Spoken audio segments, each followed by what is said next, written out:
Today I have Jeff from Traumatite, who's going to discuss his experience of living with avoidant personality disorder, or AvPD. Amongst other things, Jeff conducts really excellent interviews actually, where he connects with people who are either neurodivergent or have been through traumas in their lives, and he examines their perspectives through the lens of their personality type.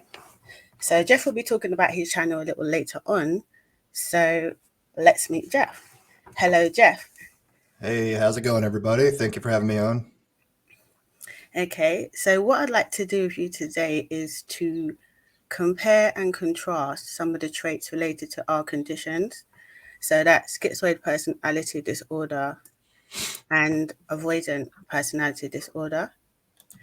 So, first of all, I'll go through some of the traits that I have with schizoid personality disorder. Then I'll ask you some questions about your traits.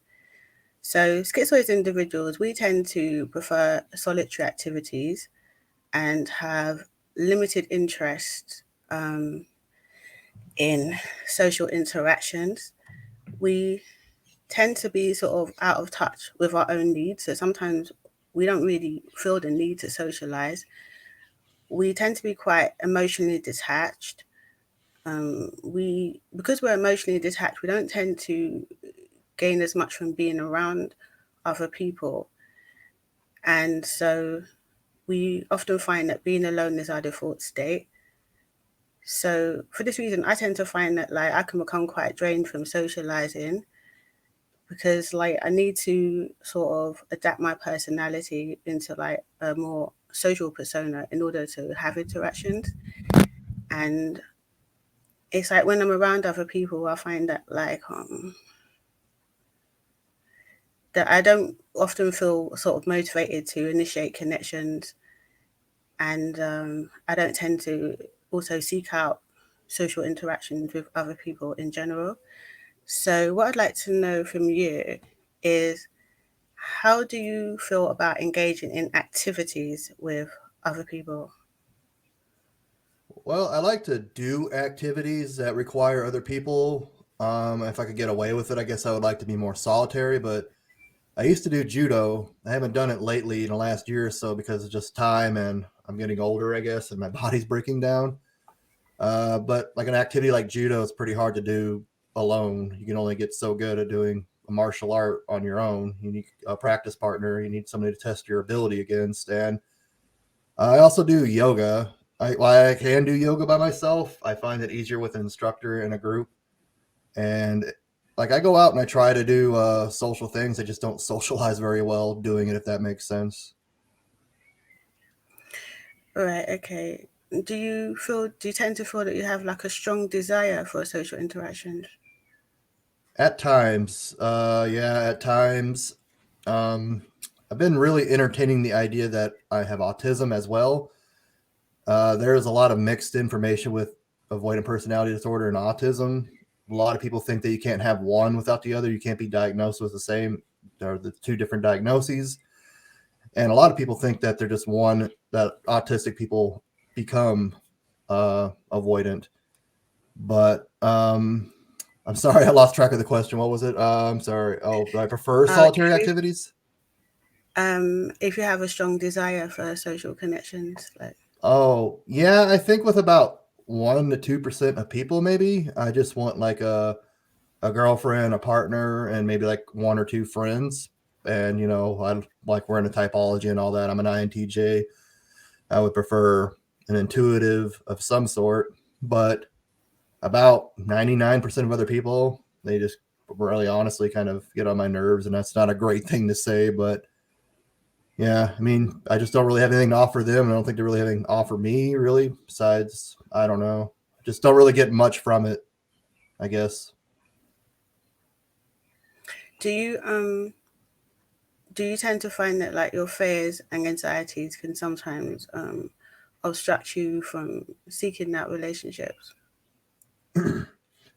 Yeah, it definitely can. There's a lot of, I guess, neuroses about feeling inadequate, not feeling good enough, that sort of thing. Just kind of like especially with SE inferior and that sort of thing, or FE trickster if you want to get into the typology and the functions. I think they all kind of tie in together. That's what I'm really interested in on my channel. But yeah, like I'm afraid I will say the wrong thing. I was talking to my therapist just a little bit ago. I do EMDR therapy, which is a real interesting process. I don't know if you or your audience really is familiar with it, but I I was watched a talking to, video that you made on your channel. I'm sorry? You made a video on your channel about the EDMR process, so I'm aware of it through that.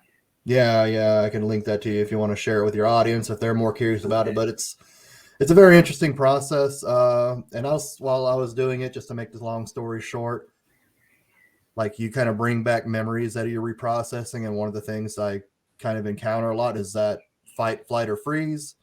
A lot of times in social interaction, I'll just freeze like a deer in the headlights, and I can't think of what to say. And I don't know. That kind of definitely hinders it for sure.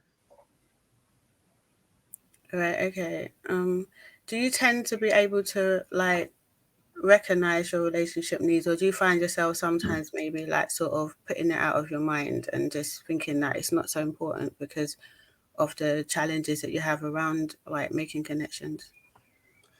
For a long time, I thought maybe I was like going from avoidant personality disorder to schizoid.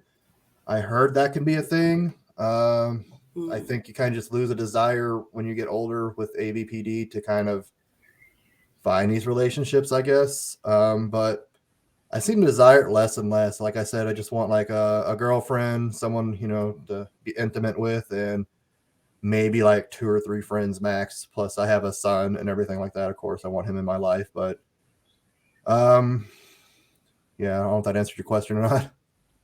Yeah, that's fine.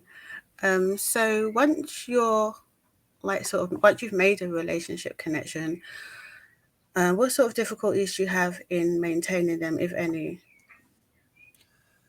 Like I was talking to this INTP female that I used to work with at my last job, and it's really hard for me to open up and explain myself and my situation.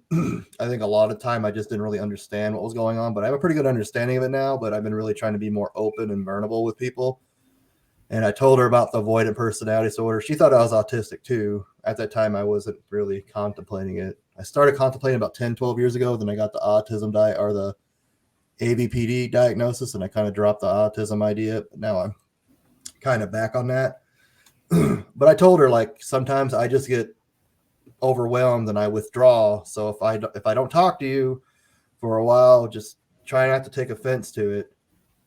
Just give me some time, give me some you know space, and I'll eventually come around. And opening myself up, I guess it really didn't work. She stopped talking to me, kind of ghosted me, but I kind of left the job without letting her know and stuff. But I was going through a real funk. But that's one thing. I don't know about it. The schizoid personality disorder, I don't think it is so much as it is with AvPD. A less known fact about AvPD is emotional regulation. INTJs can be kind of pissy as it is, I guess, but I have some anger issues sometimes, and that kind of turns people off. And INTJs are kind of known for looking intimidating, and especially with women, if you're a guy, you look intimidating. That's a hindrance as well. So yeah, it seems like a lot of barriers. Not really being able to be friends with their friends and friends with their family. That's another huge barrier as well. Right, okay. Um, well, in terms of schizoid personality disorder, I tend to have difficulty with interpersonal communication because of my schizoid defense. So what that means is that it's difficult for me to really open up about sort of deeply personal information, and like say like if I'm being questioned or I'm in a conversation, I could easily just go blank and Mm-hmm. like just nothing comes to mind. And I tend to be quite blocked from expressing my personal feelings because I'm detached from them. I have a lexophrymia anhedonia.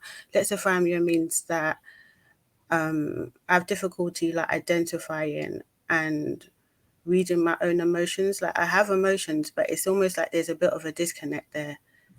So it's like a foreign language to me. And with the anhedonia, it means that I don't tend to really feel a lot of pleasure on engaging activities. Mm-hmm. And so also with me, when you talked about anger, and I find it difficult to express my anger. Like, Mm-hmm. I think part of it is because I fear losing control. That if I get angry, that I could just get like I get so mad that I won't know what I was doing, and I don't know where it would lead to.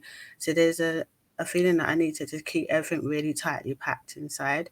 Mm-hmm. Also, I can't really express like tender feelings. Like I can't really be very affectionate with people, and so I've got a limited potential for emotional intimacy.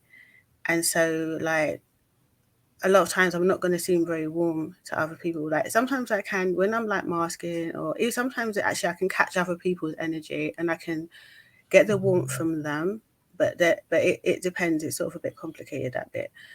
But yeah, it's just basically it's hard to be personal with people because of my defenses. So I'm wondering about you, and I'm wondering like how does your AVPD impact your ability to communicate with other people on a personal level?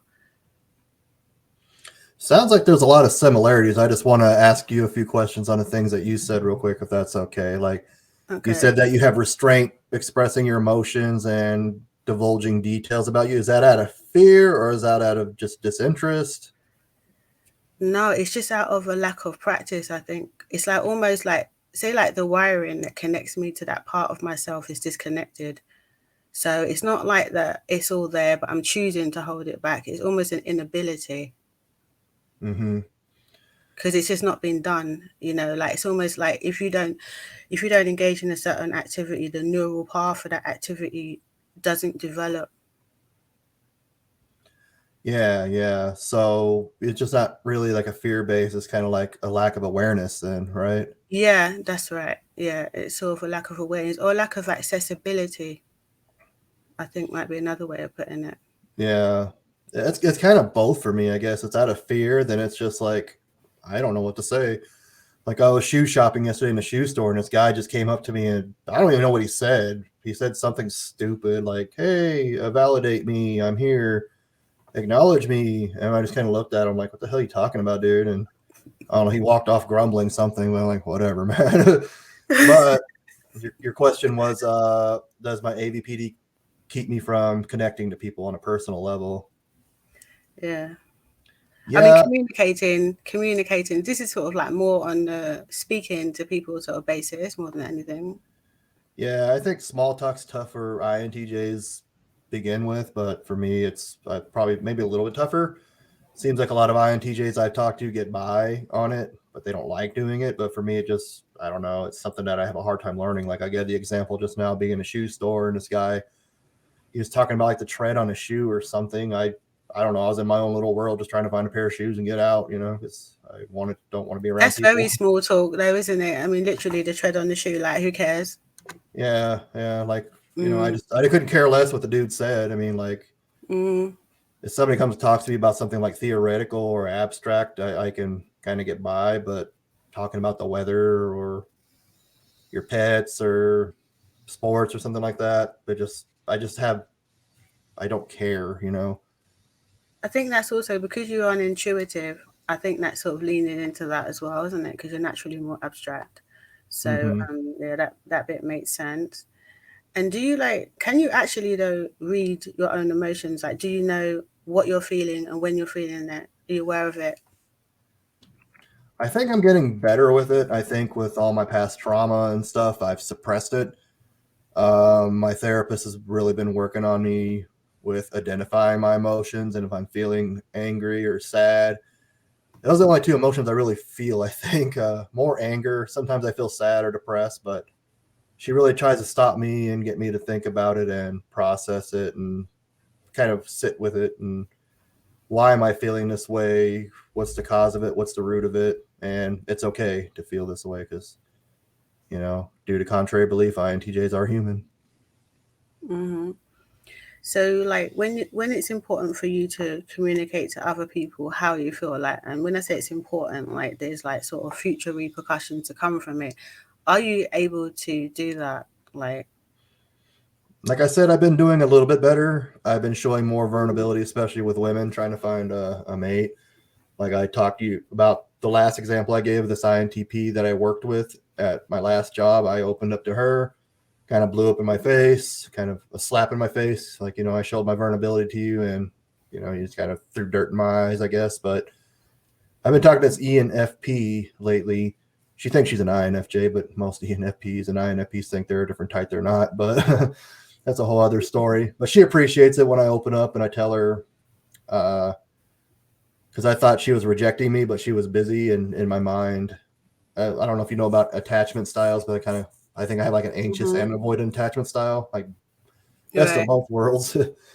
So I Mm, was getting a little anxious, and I just said like my traumas kind of centered around rejection, and she thanked me for sharing that and sharing other things. So it's kind of a mixed bag, I guess. I'm starting to see right. benefit from it, but growing up in an environment that I grew up in, it wasn't beneficial or expected. Okay. There was a slight breakup there, just at the end, but I caught the generally the sentence was finished. Okay, so with my schizoid personality disorder, um I tend to have like a high focus on introspection, and I use a lot of imaginative processes to occupy myself. Mm-hmm. And I think that's part of my defense against connecting with the external world, because I'm in the process, I mean, I'm in the habit, sorry, of dissociating from the external world. And Mm-hmm. so my mind keeps like sort of slipping back into abstraction. As you know, I'm an INFJ, so it sounds like quite an NI thing. So you might be able to relate to that from an NI perspective. But Totally. it's a bit more like hyper than I think maybe what a healthy NI dom would be.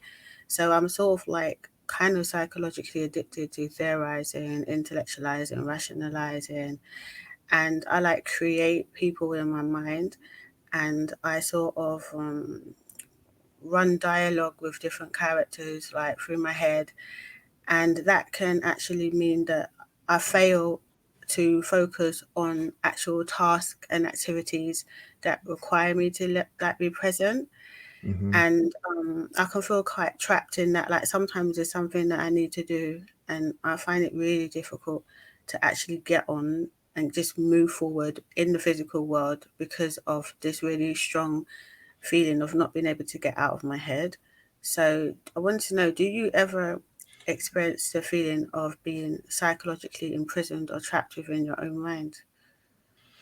Definitely, that's what I say. NI is kind of like it's your own inner world, but it's also your own inner prison. You can get trapped in it easy. I think the last few years it's been uh, less of a problem for me. And I'm definitely trying to exercise my extroverted functions with TE and SE, and kind of like individuate my shadow functions. But yeah, I know you're never really going to get anywhere unless you extrovert yourself in the world. But extroverts kind of have the opposite problem where they won't introspect at all. So it just takes a balance, really. But Hmm. getting out there and extroverting yourself out in the world is insanely a problem. We both share the SI demon, and I'll just kind of go balls to the walls like this YouTube thing, and just the rest of my life. I have a lot of other personal stuff going on, my own mental health. My son has mental health issues, and lots of appointments that I have to get him to. And I just burn myself out like super quick. Yeah. Mm. Do you have relationships with people inside of your head, inside of your mind? Like, Mm, like other people that I created inside my head. yeah, or even do you talk to sort of like, do you like create a model of other people in your mind and have interactions with them inside your head? No, I don't. I don't No. think I really do that. I talk to myself sometimes, like especially if I'm alone or I'm trying to work through something. But no, Do not you have a really. fantasy world inside? Do you create fantasies inside your mind, like sort of Just like everyday things that you like would like to do, or what you envision yourself doing, things like that. Oh yeah, I could sit there and stare at a wall and daydream for hours on end, but I guess I have characters inside my head, but it kind of plays like a movie for me. It's not like I Right. really Mhm. interact with them. Yeah. Right. Okay. And when you introspect, is it mainly focused on yourself and your own goals, or is it often focused on other people? Is there like a balance between the two, or does it lean more towards yourself or more towards other people? So it leans probably more towards myself. I do try to how am I going to help my son? He's struggling. He has severe ADHD and a lot of emotional regulation problems himself, and I think he's going to be an ESFP, so he's going to need the help for sure. Mm. But yeah, it's probably about 80% me and a lot him. Like how am I going to help him through this? Right. So, like, as a schizoid individual, I kind of like lack a sense of identity, and it'd be difficult for me to like, with schizoids in general, difficult for us to know like who we are. And there's a term called depersonalization, which covers this. And also, I talked about the dissociation earlier, like being detached, like from what's going on in the external world, wanting to be in my head, and sort of just, well, not wanting to be in my head, actually, just it's like my mind is just drawn inwards. So whether I want to or not, it's gonna happen. And with SPD, we can have memory loss because of the dissociation, not being attached to the present moment. And also, we have a lack of emotion attached to our memories because we're emotionally disconnected while we're forming the memories. The emotions will play a lot without any memory, so without any emotion attached to it. And we also experience something called derealization, where it feels like we're like living in a dream and that life's surreal. And it could be like sort of the outside world just seems like sort of far away and odd. And these sort of things, the lacking the identity can make it difficult to like fit into social groups. So Hmm. I'm wondering about you, and do you find it challenging to feel fully engaged or present in life? Yeah, I actually just got done filming a video on being traumatized and having a lack of self identity. And I think I'm going to be 39 in a few months, and I'm barely just finding out who I am. There's a good Jung quote I like to Carl Jung quote that I like to use. Life truly doesn't begin until you're 40. Up until then, everything's just research. So I'm kind of hoping that's true for me. uh, like one of the things I did, like going into high school or graduating high school, I talked to my grandpa, who I had a good relationship with, but he was, a very toxic ESTP in himself.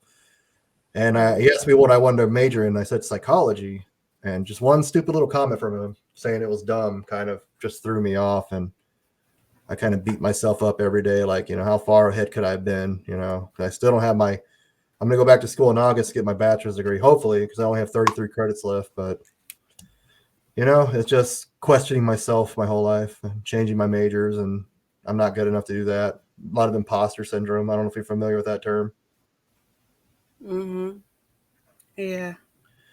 So Um. a little segue here. I'm questioning it. It's hard to picture an INFJ with schizoid personality disorder. Do you think you just bypass your FE and pretty much just NITI, or how does your I'm FE play much in your life? I'm much more heavily engaged in the NITI process more than anything else. But like you may or may not be aware of this, but according to like Harry Guntrip, now he was a big psychologist of schizoid personality disorder, and also R.D. Lang. They identified that people with SPD we interact with the world mainly through a full self system. So I believe that with extroverted feeling, this is fundamentally the basis of the full self system. That what it is we tend to identify with the person we're speaking to, and then sort of tie in our behavior accordingly. So I think that as well, what would happen, like say with myself, is that because I'm very in. For anyone who doesn't know what NITI is, that's introverted intuition and introverted thinking. So because I'm in my head a lot, intuiting and thinking, that I would avoid using extroverted feeling because I feel that, which is a function that connects to other people, because I feel that it takes me away from myself. And that when Mhm. I'm using extroverted feeling, I sort of like lose myself to some degree, and it really only really fully myself when I'm by myself. Because Mhm. extroverted thinking is like a distraction from that. So I don't know if that answers your question. Okay, yeah. I'm just curious how that dynamic Hmm. worked. Right. Okay. So, um, another thing about having SPD is that I often like struggle to feel a sense of like sort of energy of optimism or aliveness or upbeatness, and a lot of many schizoids, like including myself, we have a strong sense of inner emptiness, and this is in line with the empty core theory put forth by Jerry Seinfeld, and it's a lot of us, we feel like there's like a hole inside, like there's like a big chunk missing, and there's like this dark, just dark emptiness, and like we can feel like there's like a weight on our chest or like a cavity inside our chest, like, Hmm. and so it's linked to the empty core, and also the struggle with like motivation comes from not really having emotional attachments to outcomes because we're generally emotionally detached, and also um, we tend to devalue like objects and physical things because of the detachment from the physical world. So it makes it difficult to get that motivation to go and get objects and physical things, which like a lot of life is about when you don't have that attachment to things.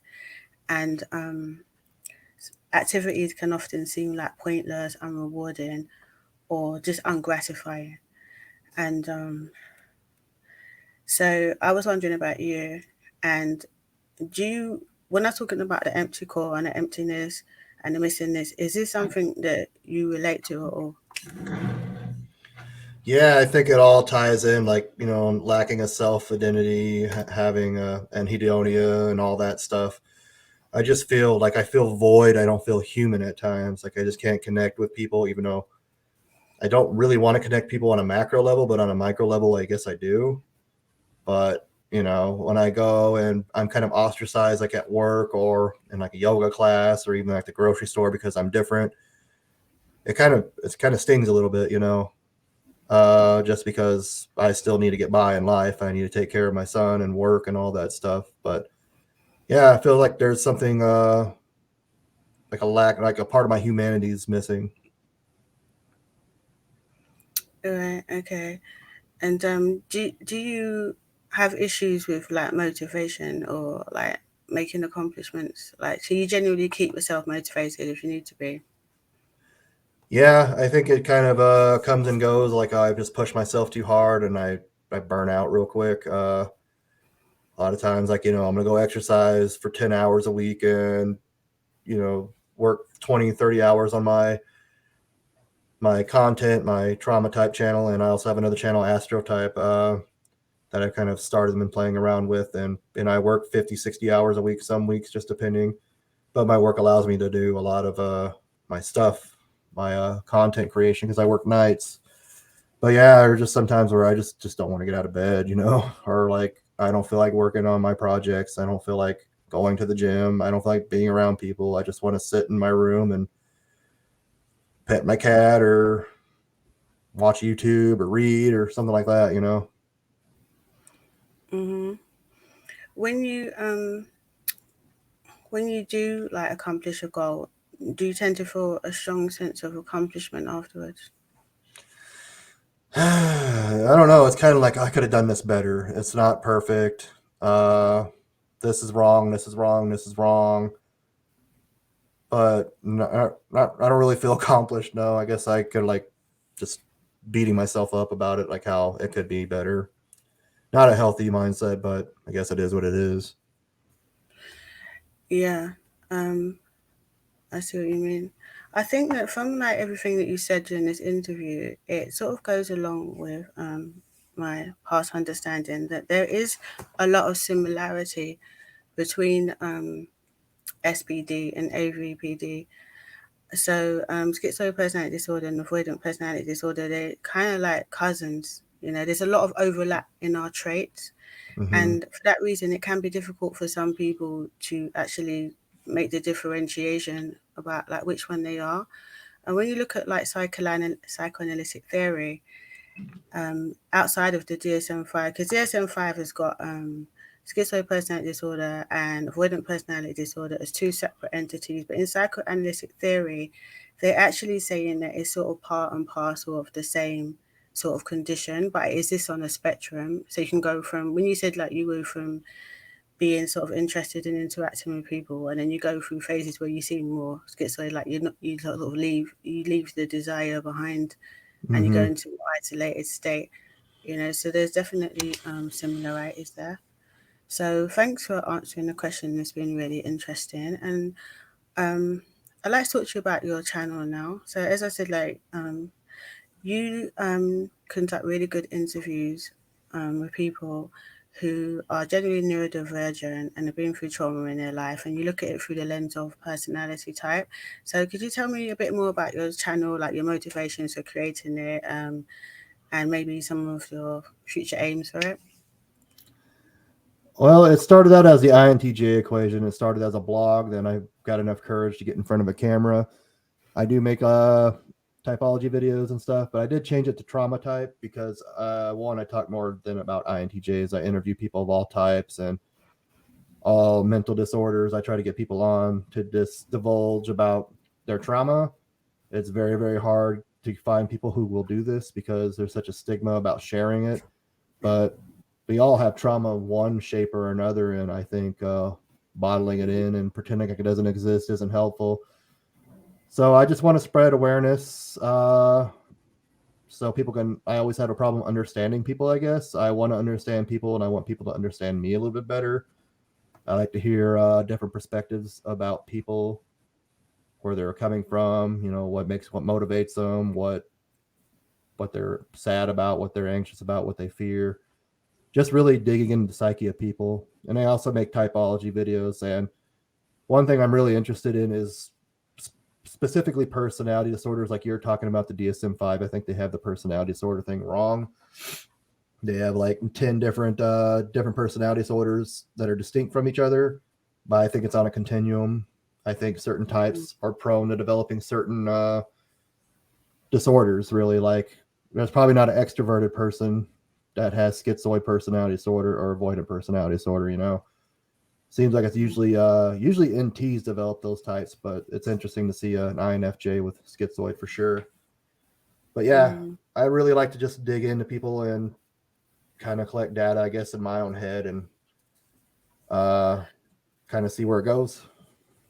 Yeah, because I like the questioning style that you use. I like the fact that you give people a lot of room to express their viewpoint, and you go in deeper on like certain topics as they emerge. So it gives a lot of clarity to what the other person is experiencing. So yeah, I recommend your channel to anyone who wants to see like really good in-depth interviews about neurodivergent people and different personality types. So, um, Jeff, thank you so much for coming. Oh, And thank you. yeah, it's been a really interesting discussion. I'm gonna have to process a few things, but you're very clear, so thanks for that. Yeah. Oh, I know we're going to go for an hour. Hope I didn't answer too fast. No, it's okay. I think you're very concise. Wait, I think you seem to have a lot of personal insight. So um, yeah, you put everything across well. So thanks for sharing your perspective All on right, avoidant personality disorder. thank you for having me Okay. on. It was a pleasure. Hope to get you on my channel soon. Yep, that's right. Mhm. All right, take care. All right, bye, everyone. Bye.